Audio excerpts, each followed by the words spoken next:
Hello again, Aquinas Golf. You'll notice I'm on the floor. That should give you a hint. We're going to talk about lower body mobility today. Now, in our last video, I gave you 3 moves for upper body mobility prior to a round, after a round, on an off day, however you wanted to use those. Totally fine with me, but a way to get your body activated and in a lot of ways work on extending your ranges of motion. Well, the lower body is also a big part of the golf swing too. So down here on the artificial turf, I've got a golf club or a training aid in this case to help me out with balance if I need it. But I'm going to show you 2 things today. So we had 3 things last time. We're going to boil it on down to 2 moves, 2 exercises, if you will, that you can use to get your lower body activated, mobile, and ready to go for a practice or a competitive situation. So first things first, we're going to talk about hip flexors. Important to keep flexibility and strength in your hip flexors. That'll allow you to stay in your posture better as you go through the motion of your typical golf swing and prevent that nasty early extension flaw that we hear so much about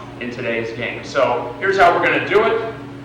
Pretty simple. It's a lunging pose here. I'm going to line up sideways to the camera just to show you what I'm doing with this, but we're going to lean forward, try to get that knee over top of the toe on the front side, and then we're going to pick up the back foot. Now you might start to feel a little bit of a grab in the hamstring, maybe a cramping situation. If it actually does cramp, you have my permission to drop the foot down and try it again. But what I like to do is get as far lunge forward as possible, like I said, knee over toe if you can, and pull that back leg, pull that back heel, try to get it as close to your butt as possible. So what this is doing is working on hip flexor flexibility in the knee that's down on the ground, and the knee that's up, we're actually working on mobility with the hip flexor. So a couple of things simultaneously on this one. You can hold this for up to 30 or 40 seconds.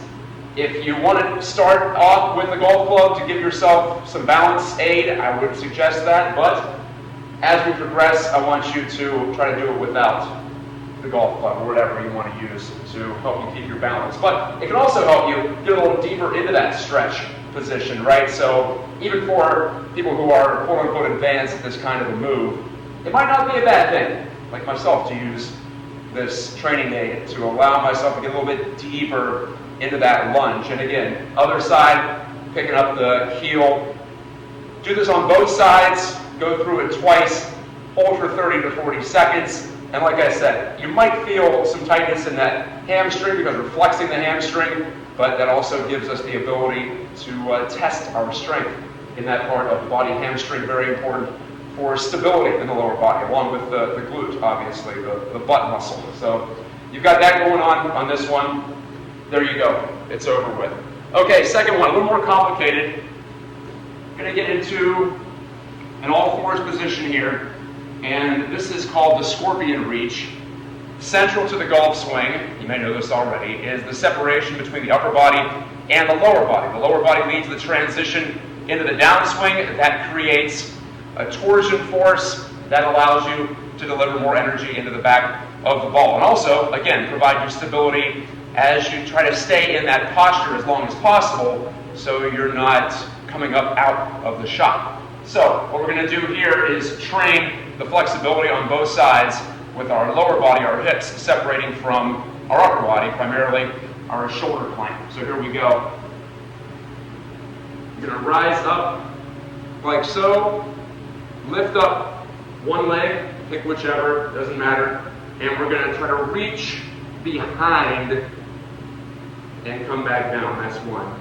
So we're going up and then across with the foot that's up in the air, trying to put it as far behind the other leg, the leg that's planted, as we can. We're going to work on trying to get a little bit farther each time.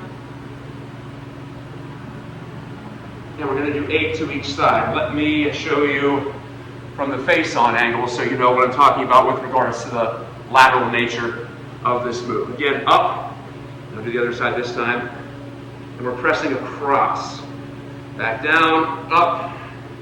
You're going to feel a lot of pressure in this toe that's on the ground. That's good. That's what you want to feel. That's your post. That's your base of stability here in this move.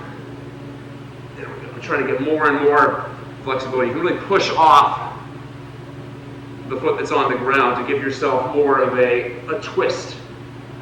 So there you go. what you're looking at as far as the scorpion in this case. So I'm already breaking a sweat, as you can see. A little bit challenging, but good challenging. Not going to wear you out, but it will prepare you for what's to come. And like I said, every good golf swing starts from the ground up. So we can't just worry about the upper body. We got to worry about the lower body too. So talking hip flexors, hamstrings, glutes in this case. Some dorsiflexion, which you're going to get your knee over your toe. Also important to the golf swing.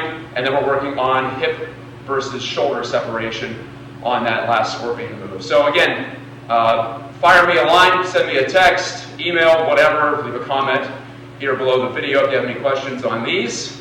Happy competing. I know we're into the competitive season, so wish you guys all the best as you go about your business here in the springtime. Talk to you next time.